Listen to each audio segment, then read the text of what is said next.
আসসালামু আলাইকুম এভরিওয়ান। আশা করি আপনারা সবাই অনেক ভালো আছেন। এটা অনেক আগের একটা চকোলেট কেকের ভিডিও। এটার ছবিটা আমি পোস্ট করেছিলাম কিন্তু ভিডিওটা এডিট করা হয়নি দেখে আর পোস্ট করা হয়নি। ফাইনালি এটাকে এডিট করে নিয়েছি এবং কালকে পোস্ট করব ইনশাল্লাহ। তো প্রথমেই বলে রাখি এটা একটা হাফ পাউন্ডের চকোলেট কেক ছিল। আমার কিন্তু হাফ পাউন্ডের কেকগুলো প্রচুর পরিমাণে অর্ডার আসে, যেহেতু এটা একটা student budget friendly cake.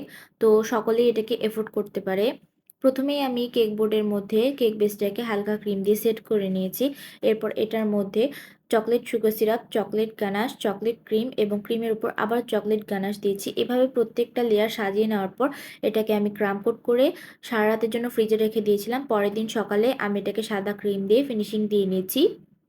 Finishing দেওয়ার পর উপরে সারফেসটাতে আমি সুগার সিরাপ যেই ব্রাশটা দিয়ে দেওয়া হয় ওই ব্রাশটার সাহায্যে এই ডিজাইনটা করে নিয়েছি। ব্রাশটাকে হালকাভাবে ধরে টার্ন টেবিলটাকে ঘোরালেই কিন্তু এই ডিজাইনটা করা যাবে। আর আজকে এখানে এই কেকটাতে কিন্তু আমি বাটারফ্লাই ইউজ করব, ওইটার ভিডিওর ক্লিপটা নেওয়া হয়নি। তো এখন যে ফুলটা করতেছি এই ফুলটা আমি 224 নাম্বার নজল দিয়ে করেছি।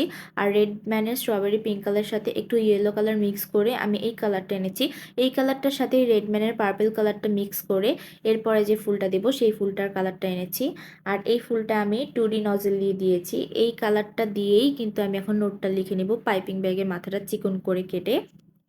আর এখানে বর্ডারের জন্য যে রংটা মানে যে নজেলটা ইউজ করেছি সেটা হলো নজেলের সেট একটা কিনতে পাওয়া যায়, ওখানে 6P নজেলের মতো দেখতে একটা নজেলের 0 সাইজ রয়েছে। ওই নজেলটা দিয়েই কিন্তু আমি আসলে বর্ডারের ডিজাইনটা করে নিয়েছি। আর পাতার কালারটা রেড ম্যানের ইয়েলো কালার সাথে ব্ল্যাক কালার মিক্স করে কিন্তু আমি এনেছি। আর এখন আমি বর্ডারটা দিয়ে নিচ্ছি। তো এটাই ছিল আজকের এই সিম্পল কেক ডেকোরেশন। ধন্যবাদ সবাইকে এতক্ষণ ভিডিওটা দেখার জন্য।